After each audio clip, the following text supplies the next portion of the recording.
Hello, do you know the addition number bonds for number 11?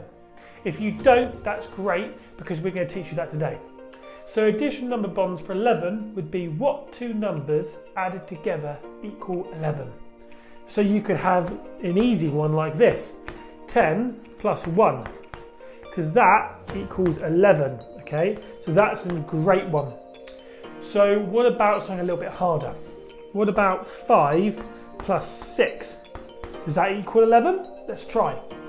5, 6, 7, 8, 9, 10, 11. Yes, it does. So that's another one that's absolutely fantastic.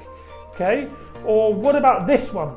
Okay, 4 plus, what do I need to make 11? Okay, so what number do I need to make 11? What's the number? It's a 7, isn't it? Well done, okay? So that is variations and gives you examples of the number bonds for 11. Use this information, play the next game, and we'll see you in the next one. Bye!